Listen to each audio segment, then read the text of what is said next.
become Paramashiva. I won't rest. Don't worry at all.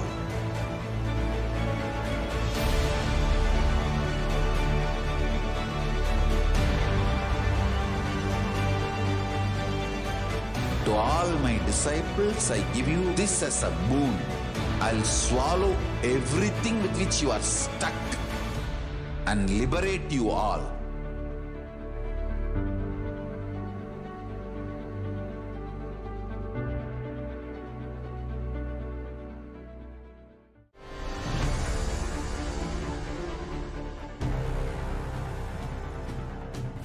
Time itself is nothing but your decision to struggle with the same rut.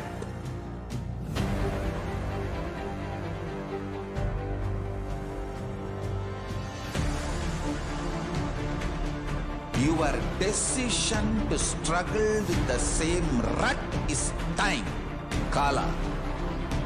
Your decision to swallow time is Kala Bhairava.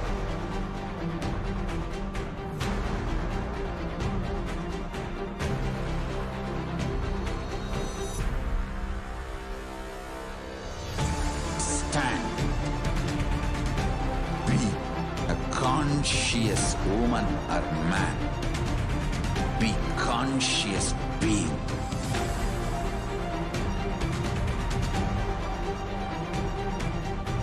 Shrink the time through conscious will persistence. Make the future into present by being ferocious with yourself.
Your consciousness as power at this moment to swallow, digest, clean up all negativity and all toxins.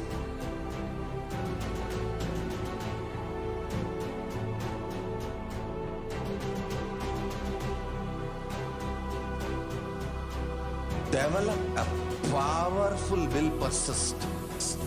That's the most important asset for life.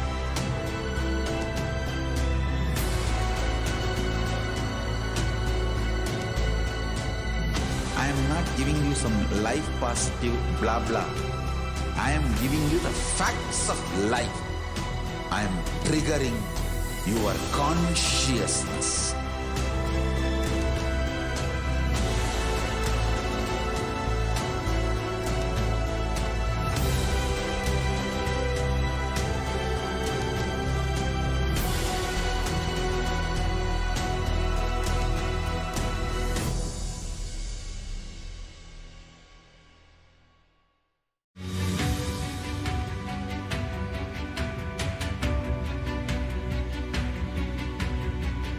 The moment you decide, your consciousness is the supreme identity you have. You will not empower your depression, your frustration,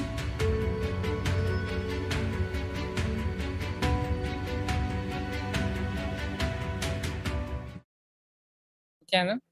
We would like to sincerely complete for all the technical glitches. Now we are back, seeing the various revelations by Devi Parashakti, giving the English translation to the secrets and revelations of Devi. The world cannot be sacrificed for the sake of conspiracies done by some ignorant thieves who got stuck in Maya. Srishti should not have loss. Cosmos should not have destruction. To save the cosmos from Pralaya, I made a huge ship. Its name is Adi KAILASA. Adi KAILASA is the ship that will gather all the enlightened powers of this cosmos and save the people from the Pralaya through the tricks of traitors, rule of the enemies, without any other way out. Time came for the sailor itself to leave. That is why the sky is boiling and moving towards huge destruction. People, even if children do mistakes and ignorance by getting stuck in Maya, as it is Parashakti, Paramashakti, Parashorasi, Manonmani, my responsibility to save the cosmos from destruction. I am telling some of the truths. Listen properly. Within next few months, not in thousands or lakhs, lives will be lost in crores. Crores of lives will be lost in India. I am telling you the truth. I am telling you the good. Search for protection for your life.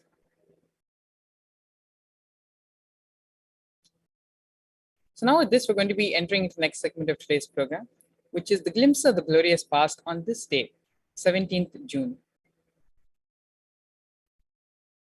In the year 2004 on this day, in the casual session during the Himalayan Yatra in June 2004, after a visit to Gomukh, the origin of river Gangama, the Supreme Pontiff of Hinduism, expands on the meaning of the third verse of the Ishavasya Upanishad.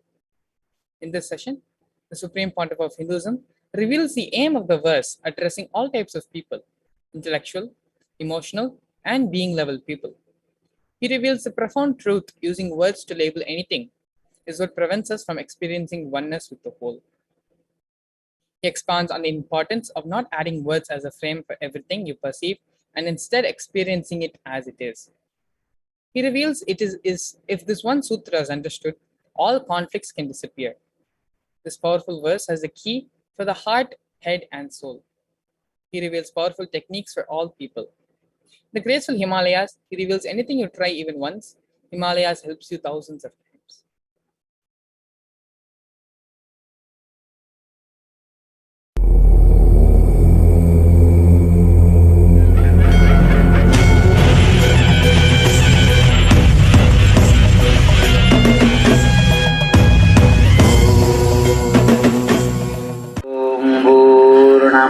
पूर्णमिदं पूर्णात् पूर्णमुदच्यते पूर्णस्य पूर्णमादाय पूर्णमेवावशिष्यते ॐ शान्ति शान्ति शान्तिः.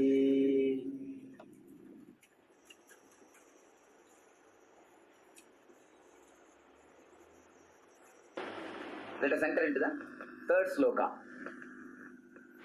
कुर्वन्नेवेक कर्माणि जिजीविषेच्च तत्त्वं समाः एवं दयिनान्यतेतोऽस्ति न कर्म लिप्यते नरे.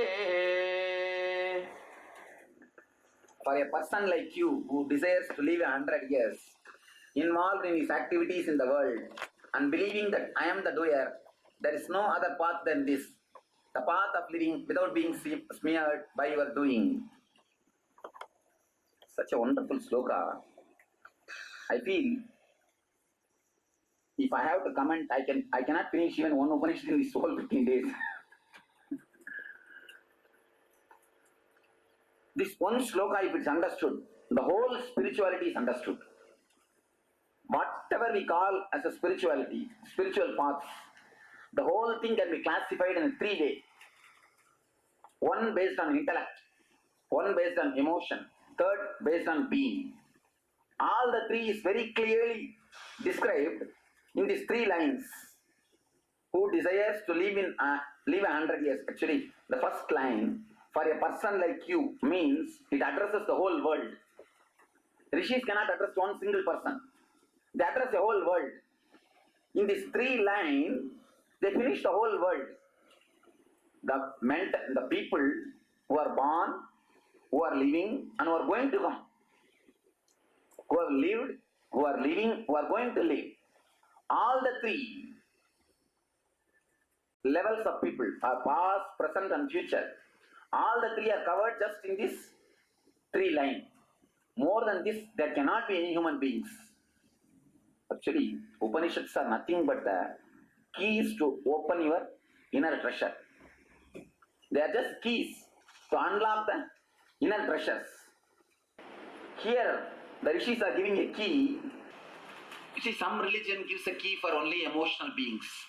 Some religion gives key only for intellectual beings. Some religion gives only for the being who are situated on the energy. There are only three kinds of human beings: intellectual, emotional, being, the energy level. Every religion handles only one kind of persons. That is the problem. All religions does not suit everybody. All religion doesn't suit everybody. Every religion has got their own method. It suits only for particular humankind. No religion can suit whole humanity except this one sutra. Because this sutra directly addresses all three kinds of people. In the sutra, they call all these three kinds of people. That is why the Upanishad rishis are so courageous to say, for a person like you, it means what? Every one of you are addressed here. Every one of you are individually addressed, and the paradox is, it is so individual and so collective. Whenever it is collective, it cannot be individual. Whenever it is individual, it cannot be collective. Okay. Here, the Upanishad rishis, they break that idea. Here, so thoroughly, paradoxically, it suits for the whole group, whole mass. First time, from my experience, key for the head, heart, and the soul, all the three levels, keys are delivered to you.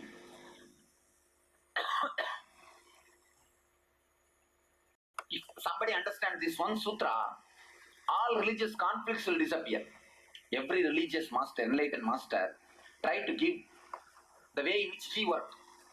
For example, Buddha worked through the head. Even though he speaks of compassion, even his idea about compassion is nothing but the head. Jesus worked through the heart. So whatever he speaks, it will be only through the heart. And Ramakrishna worked through the being. Ramakrishna, J. Krishnamurti, Ramana Maharshi, all these people, they worked through the being, energy. So whatever they speak, it will be only about energy. Every master gives a key for a particular type of human being, for a particular type of mind. Here, the Upanishad rishis are giving the key for all three kinds of people. This three line very clearly describes all three kinds of people. First, who desires to live 100 years. This shows very clearly, involved in his activities in the world and believing that I am the doer, then there is no other path than this, the path of living without being smeared by your doing. Who desires to live 100 years, involved in his activities in the world and believing that I am the doer. Three lines. Understand? Desires to live 100 years. 100 years means does not 100. Please understand, 100 does not mean 100 here. Here 100 means what? Countless. Just numberless. In some places, words are used just to mention the eternal. Kurvanneveka karmani jijivishechadagum samaha evandayinanyate dostina karma lipyade nare. You got the sloka? Actually, this is a translation done by one or two translation I discussed. And finally, I took out a translation which can almost come near. But this book, this is not available as a book. Let this be given to you. And there is a commentary on this book which is totally confusing. That's why I took it only slogas. The problem is, if they translate perfectly, they comment on such a impractical way. They comment in too high intellectual way, it just goes over your head. Then what is the use of studying the Upanishad? So my reason to bring the Upanishads to you all Let it be an inspiration for you all to enter into the enlightenment and spirituality, to become more spirituality. Let it become an inspiration. Ordinarily, the Upanishads are studied. Actually, only fools study Upanishad. I tell you honestly, the people who want to brag about their intellectuality, people want to brag about their philosophical greatness, people want to brag that I know, they only study the Upanishads. That is why almost all commentaries, the more the commentary is complicated, the more the commentary is popular. The more the commentary is complicated, it is more popular. If you see the Upanishad, if you read the Upanishad directly, you will understand how simple these rishis are. How like a child, they have written their truths. But if you read the commentary, totally confused. Actually, one Swami in Ramakrishna Mission, he was taking the class on Upanishads. One devotee was sitting. He said directly, Swamiji, I could understand Upanishad, but not your commentary. The more commentary is complicated, I see when you complicate the commentary, you show you are a big intellectual. Just to brag that you know more. And when the people who listen also, just to get the idea that they should go and tell somebody that I know more. For that they start reading. So it has become such a philosophical tradition.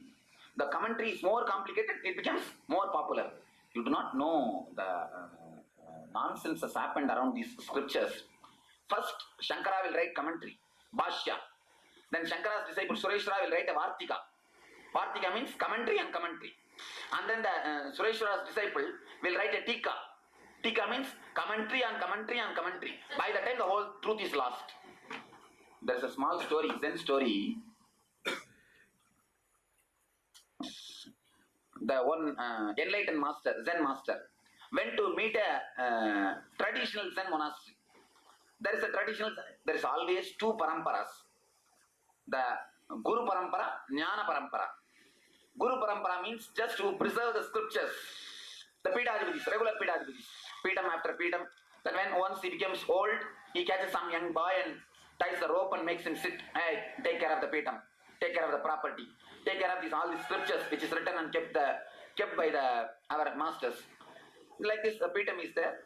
The Pidam is like a preserving the milk. Enlightenment is like a drinking the milk. The Pidadhipatis, they preserve the milk and keep it safely so that we can go and drink. The enlightened people who drink and enjoy and understand, realize the whole truth. One enlightened Zen master goes to a Pidadhipati, and the difficulty is Pidadhipatis are always egoistic. Always. Because they have not drank, they have not enjoyed it. They have not enjoyed the truth. And this Pidadhipati, as usual, Zen monastery, is a very egoistic guy, and when the enlightened master came, he asked the Pidadhipati, who are you? Enlightened master says, just I am a Dhamma. Dhamma means the man who is following the Dhamma. I am just on the path of Dhamma, Buddha's humble servant. Something like this he introduced. Then this guy started telling, do you know who am I? I am the great disciple of, I am the disciple of this Swami. He started telling his Guru Parampara. You know the great Bodhidharma? I am the disciple's disciple. I belong to the Bodhidharma's lineage. I belong to the tradition of Bodhidharma. I am the disciple, great grand disciple of Bodhidharma. Then till the time the enlightened person was keeping quiet. The moment he uttered, the enlightened person started laughing. The Pidadhipati got really naturally offended, immediately shouted, why are you laughing? What do you mean by it? And in Zen monasteries, always they will serve you tea. They will give you the tea. The enlightened master, he finished the tea and told the Madhadhipati to give a little water. He washed the cup and put it in another one cup. Then he emptied that cup, washed that cup and put the water in the another cup. He emptied that cup and washed the other cup and put it in the other cup. Then the enlightened master is asking, now the fourth cup water and the first cup tea, do they have any relationship? The first tea cup is emptied, washed and put in the other cup. That cup is washed and put in the other cup. That cup is washed and put it in the other cup. What is the relationship? Even the tea smell will not be there. Even the tea smell will not be there. In first cup, when you wash it, tea smell will be there. In the second cup, a slight color will be there. In the third cup, fourth cup, simple water. What is the relationship between the teacup which was carrying the tea and the water? Washed water being carried by that teacup and that teacup. What is the relationship? That Madhadivati got a shock. Then he said, this is the same relationship between you and Bodhidharma. That's all. You and Bodhidharma are related only in this way. Nothing else. The Upanishads have become just an intellectual property. You are all having so many quotes. You can have one more quote, I know Upanishad, to brag about. That is the reason they become more complicated. My feeling to give you the Upanishad is only one idea, to inspire you to enter into the meditation, to more and more live the spiritual life. Nothing else. There is a beautiful verse in Tamil, Arya Kuttadinalum Tandavakkoni, Karyathil Kanna Idu Tandavakkoni. Means, even if you dance wildly, take care of your duty. Even if you dance wildly, take care of your duty. So my very idea to speak on these Upanishads is to inspire you more and more into my business, making you meditate. Who desires to live 100 years, who desires to live a long life, involved in his activities in the world, and believing that I am the doer. Believing that I am the doer means you are entered, you are based in the being level. That I. That idea, that I. Involved in his activities in the world, you are in the emotional level, heart level. Emotion does not, please don't understand what you understand as the English emotion word. Involving in the activity means you need some motion. The energy, emotion is nothing but the energy which creates motion in you. Energy which creates motion in you, not this motion. Motion means that our travel agent will do. And I think he's already doing it. Oh God. Let God save. The energy which makes movement, motion in your being is what is emotion. If you are heart-centered, you will be continuously involved in the activities of the world. The other thing, who desires to live 100 years, always intellect wants to live for a long time. Because intellect never enjoys anything totally. When you see Himalayas, intellect gives a running commentary. How beautiful it is, how exciting it is. I will go and tell my wife, I went to Gomukh, I went to Tapovan, I went to Swami, I did all these things. Are I fully enjoy now? Instead of that, you think I'll go and tell my wife, I'll go and tell my daughter, I'll go and tell my relatives, I'll go around and bragging about, I did this, I did that. No. Intellect never lets you live in the moment. Because of that, you always feel a dissatisfaction. And you want again and again and again to live. Once you live with the world, without the running commentary, without the head, you feel so satisfied, so settled, you don't even want to live. Next moment, you are totally settled, you are totally relaxed, but you will see the existence just the whole thing. The first line, who desires to live 100 years, for a person like you, who desires to live 100 years, as I told you, the intellectual guy, involved in his activities in the world, the emotional guy, and believing that I am the doer, the being level guy. There is no other path than this, the path of living without being smeared by your doing.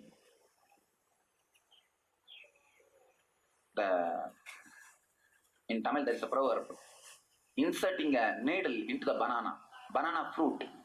If you insert a small needle, neither banana will feel and nor your hand will feel that you are inserting.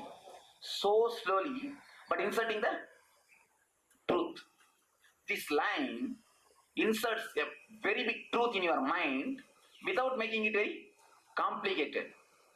The path of living without being smeared by your doing means you live in the coal cellar, but you never become black. You never become dirty. Nothing affects you. You never get smeared. And you are just fresh, as beautiful as you are, as you were. Anyhow, how you entered, the same way you come out of the cellar. This one line, the one line has to be commented from all the three levels. Because this is the key for all the three level beings. This is the key for all three persons. For a person who desires to live 100 years, involved in his activities in the world, and believing that I am the doer. These all three persons, the key is the path of living without being smeared by your doing. So this key has to be customized for all these three groups. Let me try to customize this key for all these three groups. The who desires to live 100 years, intellectual person. For him, this key, the path of living being smeared. When you live without the running commentary, you never get smeared. Let me give you a small example. All your dirt is nothing but your accumulated words. You accumulate some word which is not there. Now you all went and saw Himalayas. There was Himalayas? Tell me. How many of you tell me that there was Himalayas? Tell me. Was there Himalayas? What are you talking?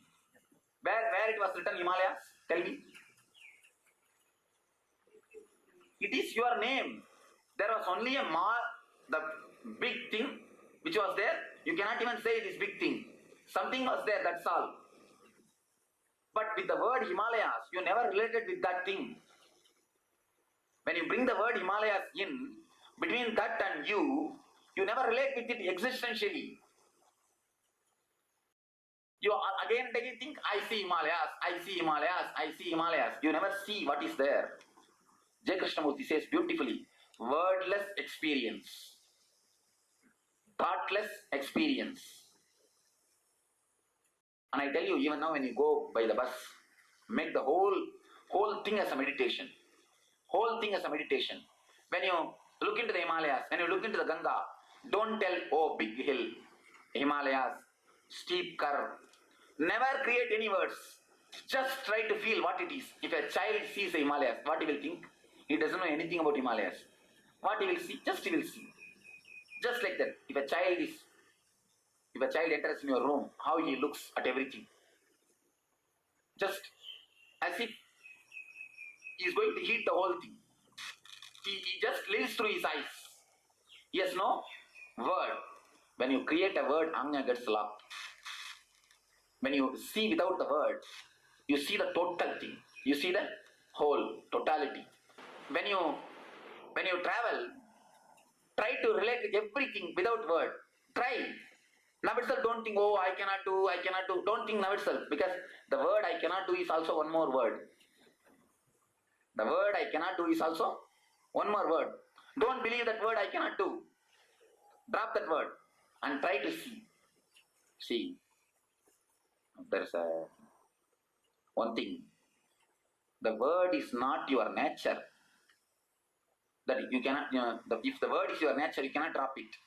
Word is not your nature. How to understand the word is not your nature? In everyday deep sleep, are you having words? Are you having words? So it means what? You can be without words also. Your being can exist. You can be alive without words. So try, just try. Try your best to look at things without words. Then this key will work for you. Living without continuous running commentary is the path for the intellectual people, the key. Next thing, emotional, involved in his activities in the world. This is the ultimate way. This is the secret, deep secret of the Karma Yoga. See, in the first line, the experience merges. The experience disappears. The second line, experiencer disappears. Second line,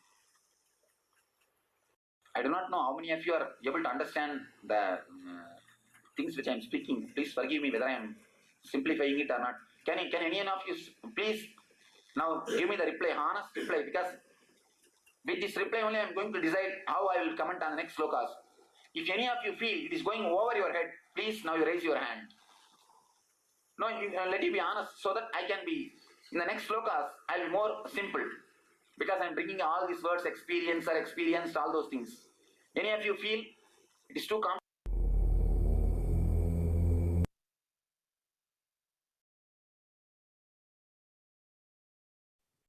In the year 2005, on this day, the Supreme Pontiff of Hinduism arrived in Houston on June 17th, during his second world tour of the year. Below are some pictures from the Supreme Pontiff of Hinduism discourse at the Meenakshi temple.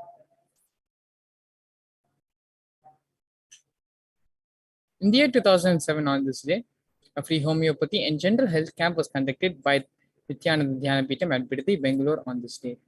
Free food was also served to all the people who attended in the camp.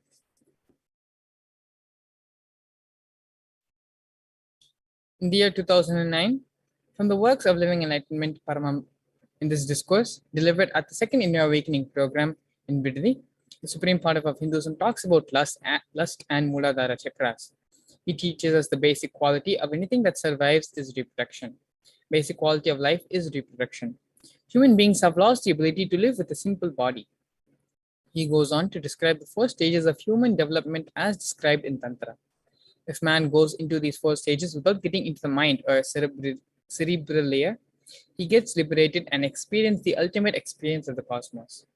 Supreme Pontiff of Hinduism then goes on to reveal to us that sex is one energy and can be mostly easily transformed into higher consciousness.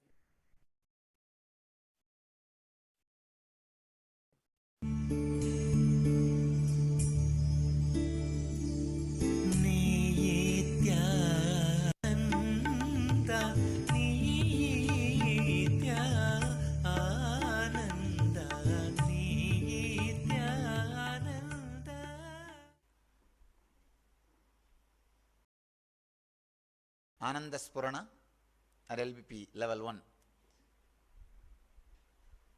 See, when the Sutradhari, the person who designed the program is here, I just don't want to give you the program, I want to give you the sutra itself. How the program happened. The whole program is designed for giving life solution. Life solution and the meditation technique which will give you that strong experience of the chakra, which will, the chakra experience will constantly help you to live that life solutions. But here, you don't need to go through that program in that same way. I don't need to start there. Once upon a time, long ago, there was a war after the World War. And how these acharyas start. How many of you have done ASP with acharyas?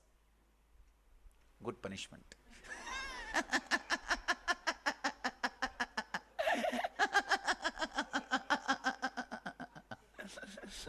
All right.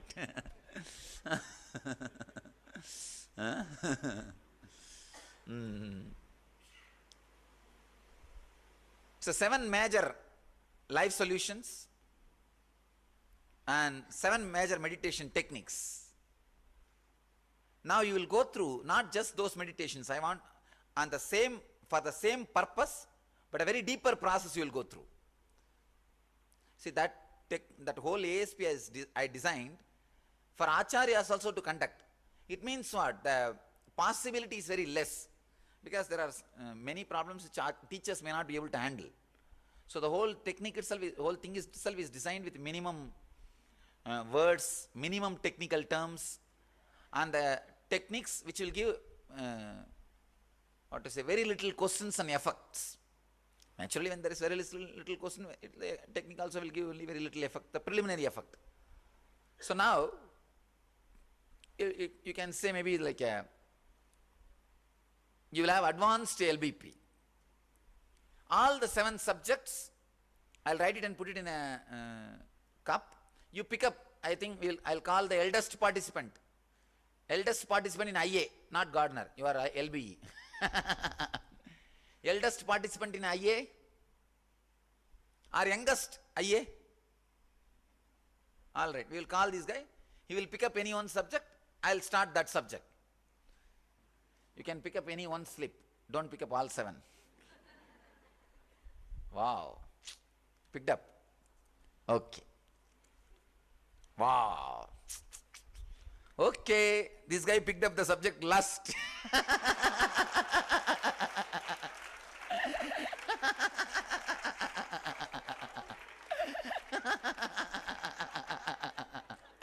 Anyhow, first thing is first. What can be done?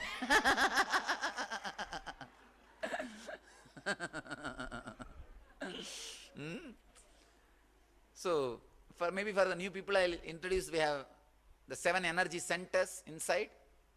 Please be very clear. It is not just some metaphysical or some imaginary. It's actually, it exists as an energy center, physical. The 7, I can say liver is connected to one center, and heart is connected to one center, and thyroid is connected to one center. It's physical. So just understand, there are 7 energy centers. Each center is related to a particular emotion. When that emotion is properly functioning in your system, that energy center is completely open, energetic, available for you. When that center doesn't, when that emotion is properly not used or abused, the chakra gets disturbed. When that energy center gets disturbed, naturally diseases related to that center starts happening in you. This is a whole science. So now we are going to work on each emotion. By working on that each emotion, by understanding each emotion, I'll remove many pins, many answers which you have. I'll question them. I'll question many answers you have and remove many answers you are carrying. That will create you the right Vedic mind for enlightenment. As these guys chose, we will start with Muladhara. First things first. Root chakra is related to lust.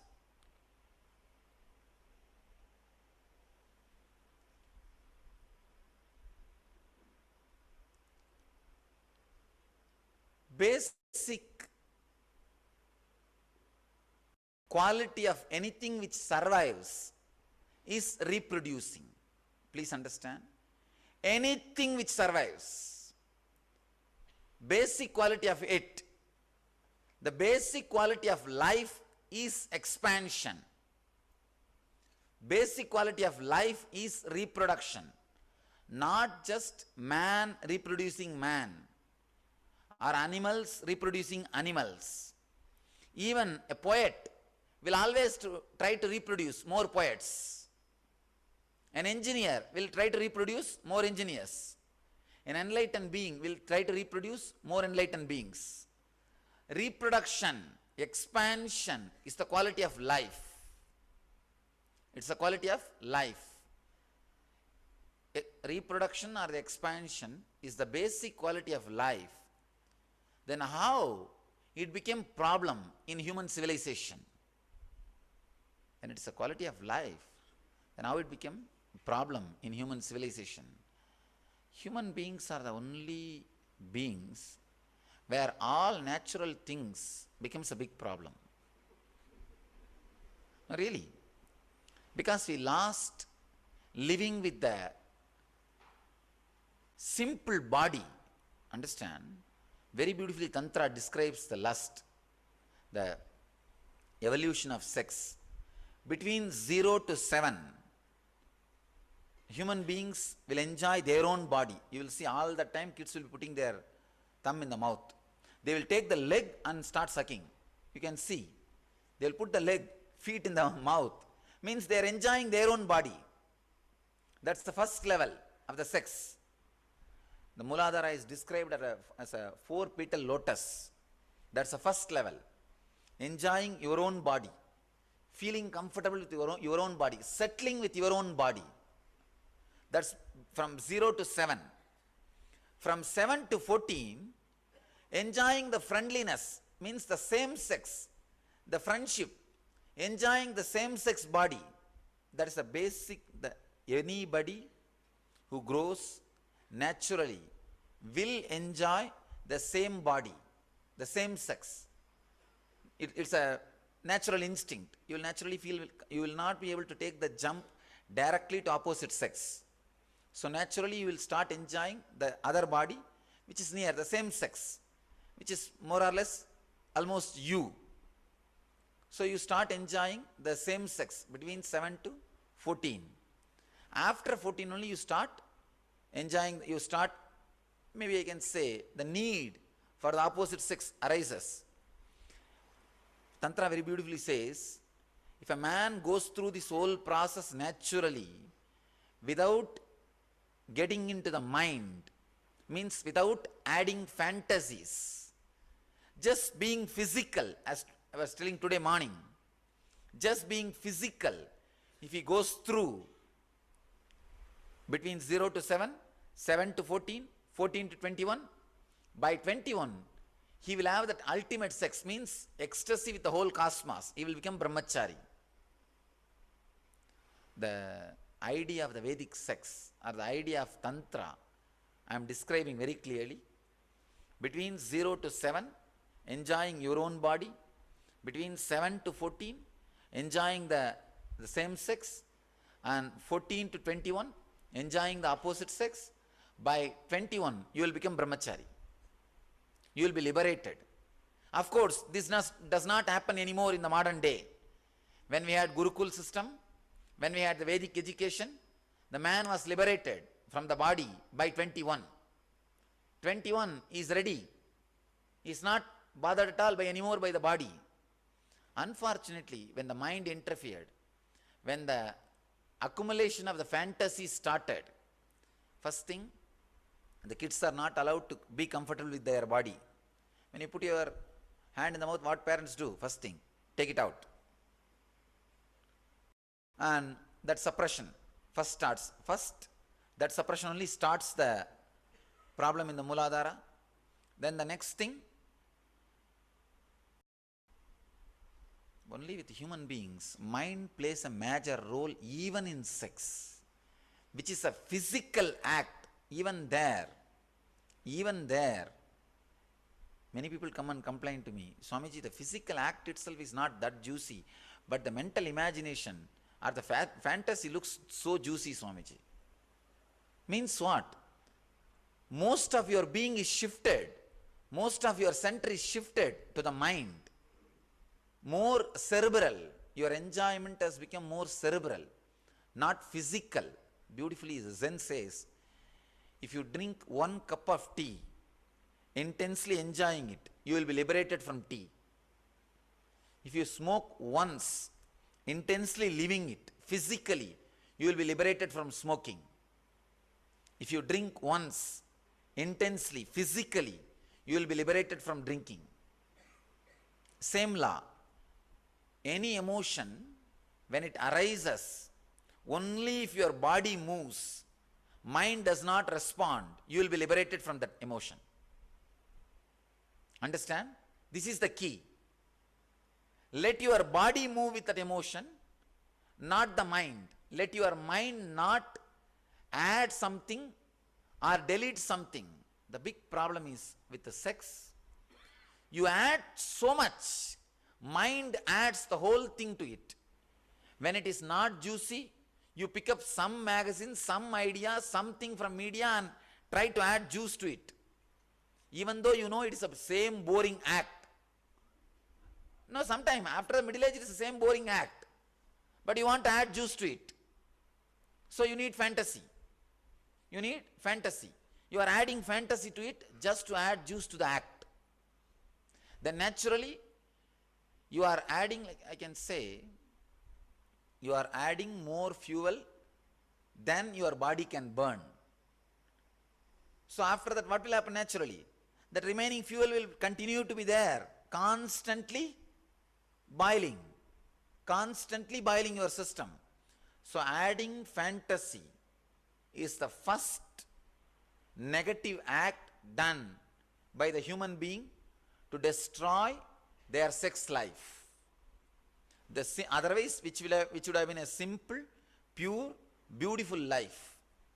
The basic disturbance done to your root chakra, Mooladhara chakra, is constantly adding fantasy. I tell you, if you are just physical, when that emotion arises, just if you are in the act, without bringing your memory into the scene, sometime you add hatred. When you don't want the act, means you may not hate the act itself, but the bondages and after effects which that act brings. And the persons with whom you need to relate because of that act, person with whom you are bound because of that act, when you start hating all that, that hatred reflects on the act. The hatred also is a negative fantasy. Whether it is negative fantasy or positive fantasy, when the mind plays a role, the sex becomes lust. Sex becomes lust. Even the suppressed guy is filled with lust because he is afraid of the act. Not only act, he may not be exactly afraid of the act, the things related to act, the responsibility which comes with the act, the persons with whom you need to relate with because of the act. So naturally, all those fears lands up into suppression and it becomes lust. Whether you add positive fantasy or negative fantasy, you are disturbing your root chakra. So the basic click or the basic truth you need to know, physical sex is the quality of human being. Understand? It's the quality of human being. First thing, understand, just being physical without letting the memories into you, without engaging, entertaining the memories into you, then what will happen? You will come back to your normalcy. Then the meditation will do the job of transforming, if you need to transform at all. Actually, if simple physical sex will never bring any problems into your life. If you think it brings problem and you want to go beyond, always there are meditation techniques or the spiritual techniques to go beyond. One more important thing, sex is the most beautiful energy because it can be transformed. No other energy can be transformed that easily. No other energy can lead you to that high ecstasy even if it is transformed. Love or fear or worry or the comparison, all these emotions, they are not that deep in you. They are not that deep in you. Even if they are transformed, the effect of the transformation will not be that peak. You will not experience that peak. But the sex, just because of its depth, it leads you to the highest peaks. It's your life. It's your very life. So it can naturally lead you to the highest peak if it can be transformed. Two levels we can handle the sex. One, bringing it back to its natural level, means removing the fantasies. Constantly decide very clearly, I am not going to mother the fantasies which are filling my being. Just that's all, nothing is needed. You don't have to fight, you don't have to visualize. There will be Manmada, the Cupid, standing in front of you with a bow and arrow. He will send arrows on you, it will come and fall on you, and you will have to fight with it. No. Just decide, from today, I am not going to mother the unnecessary fantasies. Otherwise, you have all weird imaginations, fantasies about Cupid. In India, we call him Manmata. In all cultures, that God is there, the God of love. And in India, we call him Manmata. We have all kinds of weird ideas about Manmata. He appears with the sugarcane bow and flower arrow, and he goes in the fish flag, the flag with the fish mark. Anyhow, you don't have to think all those things. Just decide, simple thing. I am not going to mother the unnecessary fantasies which is happening in me because I mothered earlier. It's not happening just like that. It's not that somebody else has put that inside you. There is no Manmata actually. Except you, there is no Manmata. Except you, there is no other Cupid. So, if you are stupid, then you will have Cupid, that's all. There's nobody else there sitting and sending arrows on you, putting nothing. Bring it back. Bring it back to its original form, physical. Let us handle physical problems physically. Do not make physical problems into mental problem and try to handle it. As on now, we made our physical problem into mental. Not a problem, physical emotion into mental. By adding so much of fantasies. Now, adding so much of fantasy, it becomes cerebral layer now. Your whole brain is filled with fantasies. We made the whole thing mental. Made the whole problem into mental. Too much of fantasies. So first decision I want you to take. Decide not to mother the fantasies. Understand?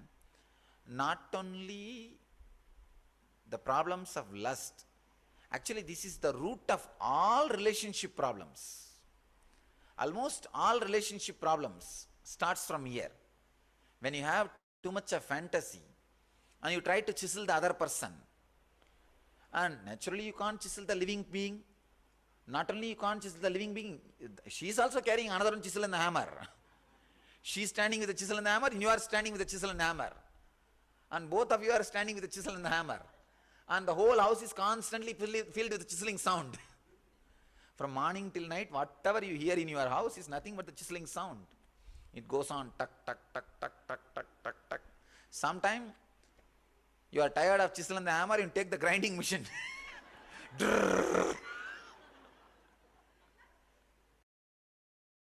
To do all the rough cut, you use grinding machine. So it's just because the depth of fantasy is more. When the depth of fantasy is more, you can't live with the real person. Real person will continuously look ugly. Really. With the depth of fantasy, real person will be looking really ugly. When you drop the fantasy very beautifully, the Bhashyakara of the Sutras, Shiva Sutras, there is a beautiful 2-3 Bhashyas. One Bhashyakara writes, with the depth of fantasies, with too many layers of fantasies, in the house, 4 of you guys are living together. Your fantasy about your spouse, your spouse's fantasy about you. 4 persons cannot live happily. Too much. 2 itself too much. And 4, how to live? That is why constantly the dissatisfaction, constantly you are feeling you are exploited. So you have your own fantasy and you try to fulfill your fantasy through her. And she has her own fantasy and she is trying to fulfill her fantasy through you.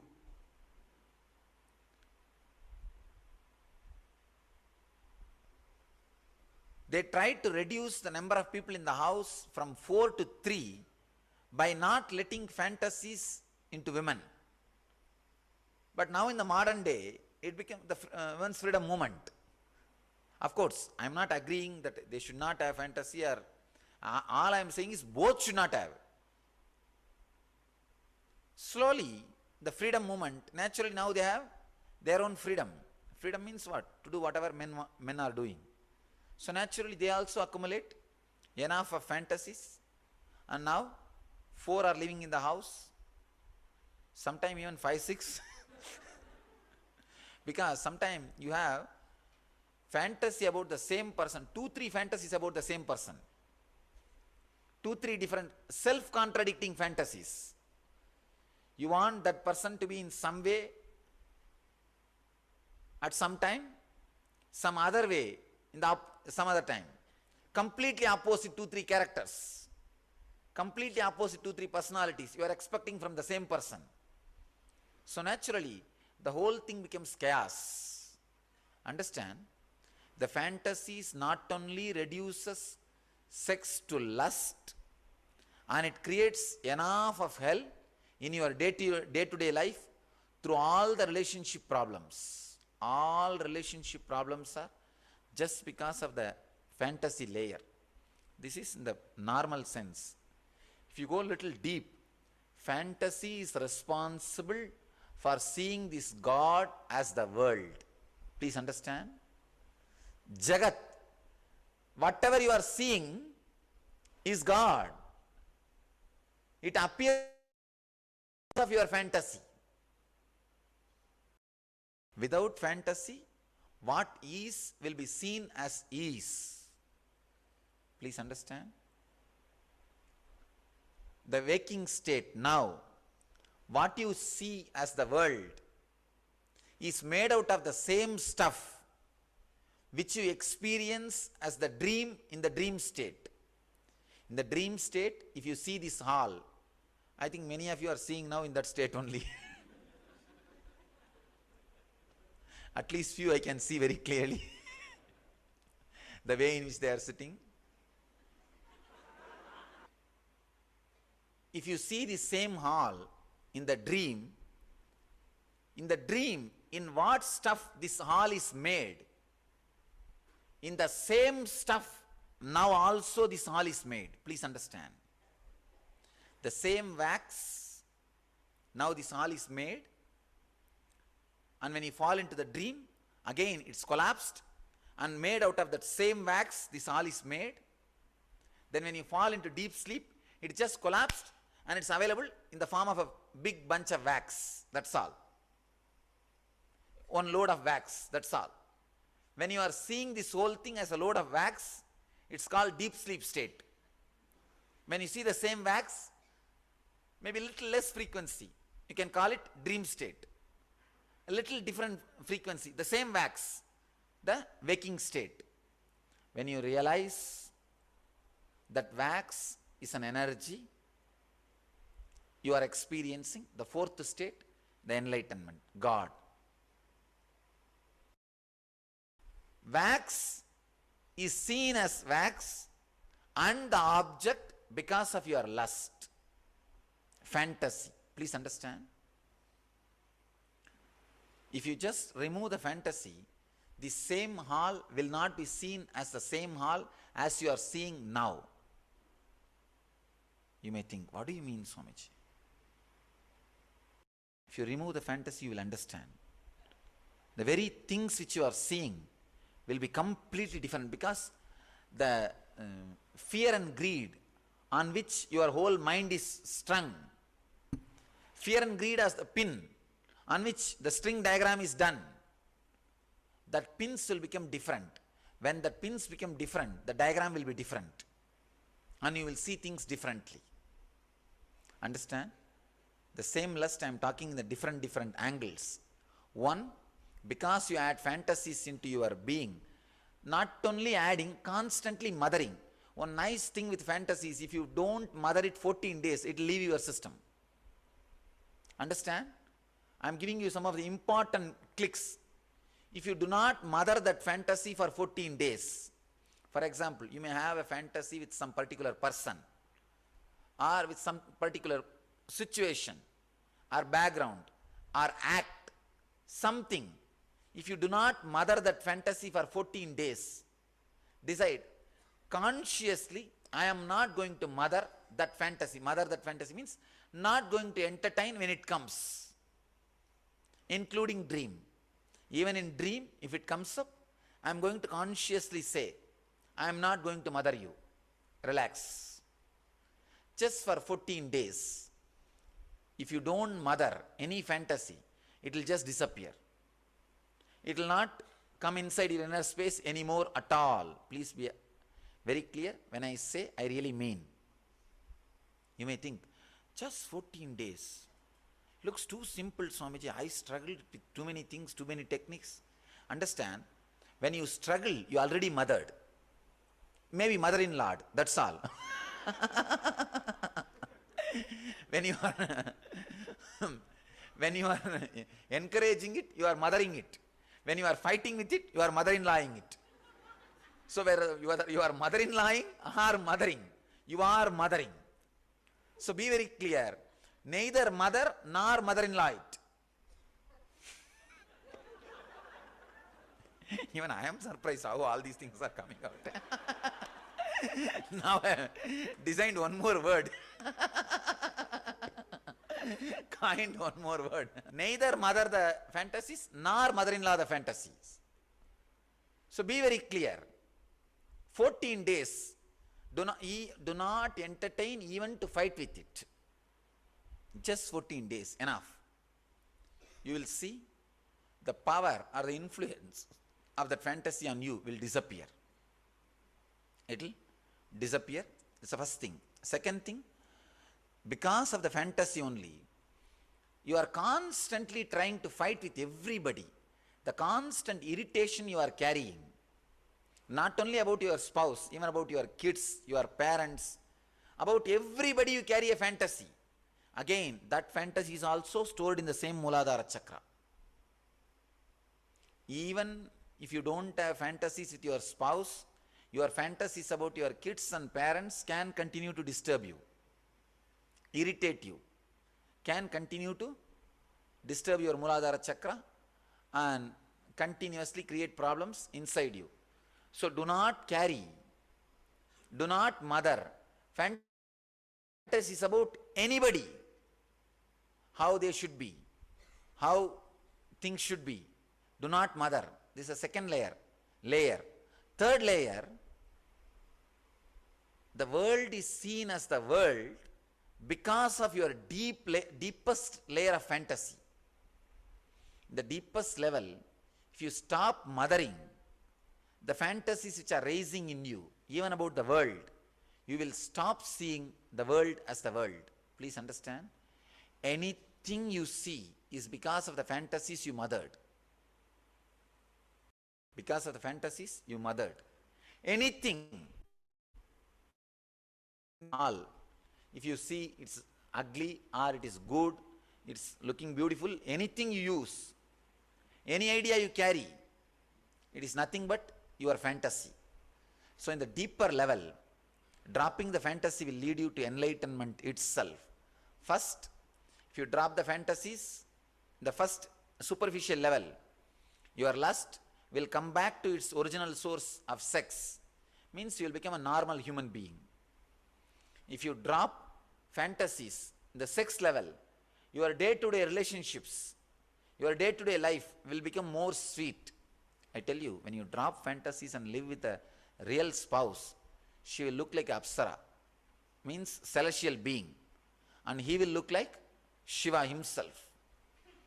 Now you will not have, see, actually, if you are aging gracefully, such a strong, intimate feeling with the other person will be there. You may not have physical relationship, but such a strong, intimate feeling connection and the respect for the other person will be there. The other person filled you. Other person was fulfilling you. The other person added something to you. Without fantasy, when you look at the other person, you will really feel the other person is divine. Other person will become sacred. The spouse will become sacred. Now, scared. The A, that's all. If the A is in A before the C, things are sacred. If the A moves next to C, then scared. Be very clear. Actually, if you are growing, if you are aging gracefully, the other person will look sacred. Feeling the other person sacred is the fulfillment of sex. And the next level, if you drop the deepest layer of fantasy, not only you will feel the other person, the whole world as sacred, divine, because you will not see the world as you are seeing now. It's a very deep level of the Mooladhara chakra. 3 level. First, the superficial level, if you drop your fantasies, the fantasies which you are continuously acquiring from media, website, books, cassettes, TV, cinema, all these things, if you drop that, you will see your lust becomes sex, means physically you are enjoying. Your whole body feels fulfilled. Every pore of your skin feels ecstatic. When you are physically in the act, It is so deeply fulfilling. But if your whole energy is in the mind, fantasy, the physical act will never be fulfilling, and the fantasy can never be fulfilled. It will constantly be an hangover in you. It will be a constant hangover. It will be a constant hangover. You will see you are trying to act out too many things through the body which can't be done. So the constant hangover or unfulfillment becomes part of you. The constant unfulfillment or hangover is what I call feeling low or depressed, dull in the young age itself. Many youngsters come to me around the age of 35, 40. They come to me and they say, we want to take sannyas. If I hold their hand and see, there's load of fantasies in them. You may think, then why do they want to take sannyas? Because they feel very clearly it can never be acted out. It can never be acted out. But with that base, your sannyas will never be a sannyas. With that base, your spiritual life will never be a spiritual life. The load should disappear. The lightness of the being, understand, you can see very clearly.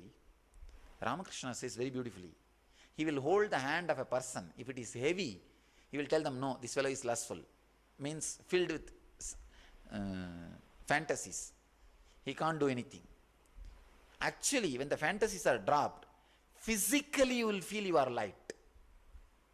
Physically you will feel you are light.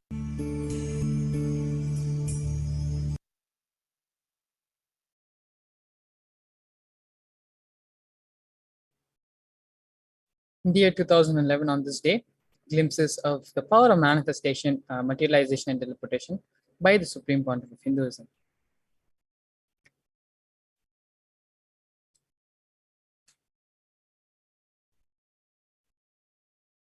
Here we have glimpses of the Supreme Pontiff of Hinduism. In the year 2012, on this day, glimpses of the presidential address to Nithyananda Satsang. In the year 2013, on this day, during the morning presidential address, Supreme Pontiff of Hinduism stressed how life will only begin for you when you have completed with your patterns. Life sucks the life of a tree. Patterns suck the life out of you and create health for yourself and others. He urges us to continuously dig out our root pattern, complete with them, let others own our lives, and reside in a space of consciousness.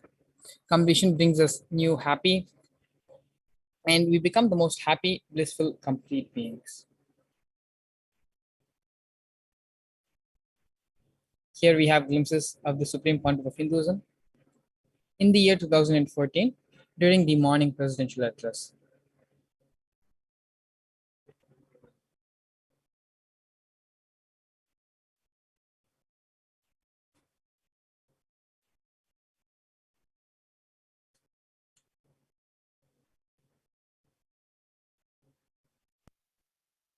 In the year 2017, on this day, Adi KAILASA serving Nepitam welcomed the inner awakening participants in this month. Here we have the glimpses of Nithyananda Sangha through the Nithyananda Times. In the year 2019, on this day, Supreme Pontiff of Hinduism expounded on the principle of gave the Akashic reading and revelations on Chamanapita Sarvagnapeetham of Madurai. The Supreme Pontiff of Hinduism revealed that everyone came from Kailasa and has to reach Kailasa. The purpose of life is not only Videha Mukti, but also Jivan Mukti. Supreme Pontiff of Hinduism shared the success of mapping the Kailasa macrocosm on microcosm, which is planet Earth, and elaborated upon Gopikas, Krishna, Varanas, Rama, Rishis, Munis, Kashivasis, and Tapoloka. The essence of day's many revelations is to declare ferociously with one's integrity to Paramashiva and oneness with the Mahavakya. In the year 2020, the Supreme Pontiff of Hinduism graced all delegates with a special courtyard session, whereby all delegates got to receive the most beautiful and powerful experience of quantum enlightenment through quantum entanglement. The darshan for today was the Paramashiva Bhava Samadhi darshan, contributing to over 108 humanitarian causes of Sri KAILASA Uniting Nations. KAILASA's Nithyananda Hindu University marks today as season 6, day 14 of Paramashivoham. One of the major highlights of KAILASA's contribution through this convention is the power manifestation today being the power of third eye. Sannyasis of Nityananda Order of Monks and initiated acharyas worldwide affiliated with the Department of Education of KAILASA conducted a series of seminars focusing on the truth of enlightenment, third eye and unclutching initiation, Ashtavakra Gita, intro to third eye initiation revealed by the Supreme Pontiff of Hinduism, inspiring millions towards the science of Hinduism. And so now with this, we come to the end of this segment. And we're going to spend a few moments talking about the Paramashivam Level 3 program, which is happening for the second time this year after 3 years. This program is the most awaited program with the Supreme Pontiff of Hinduism, starting from July 13th to August 3rd. Paramashivoham is an immersive 21-day awakening event to teach you the science of manifesting the ultimate consciousness in you. This Paramashivoham manifests the deeper experience of 25 states of consciousness, vertical time zones, and power manifestation. To learn more about the program or to register yourself, you can visit kailasa.org/Paramashivoham. And so now with this, it is now time to get ready to receive the Supreme Pontiff of Hinduism. We will now be entering into the meditation. Please sit straight and close your eyes. Bring your awareness to your Ananda Gandha. Visualize the Supreme Pontiff of Hinduism, Swamiji, sitting in your Ananda Gandha as Paramashiva with the 25 heads and 15 hands.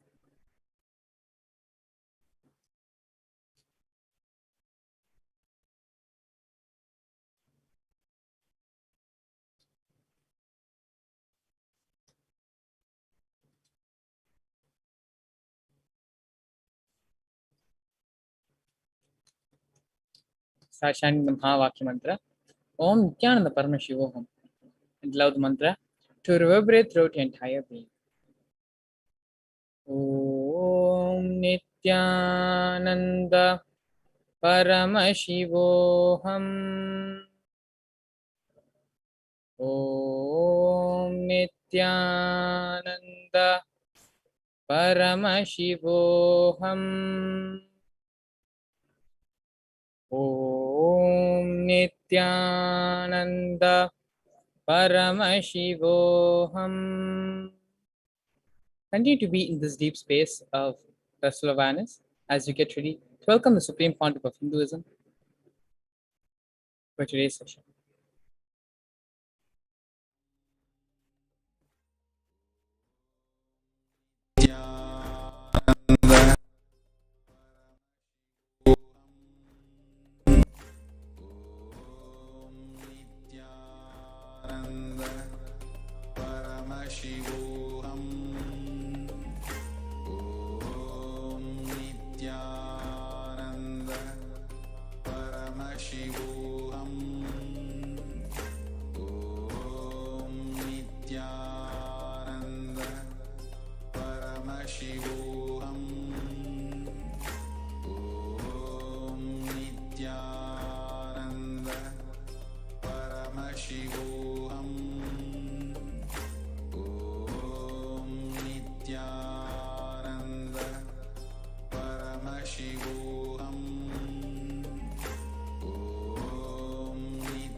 Paramashivoham.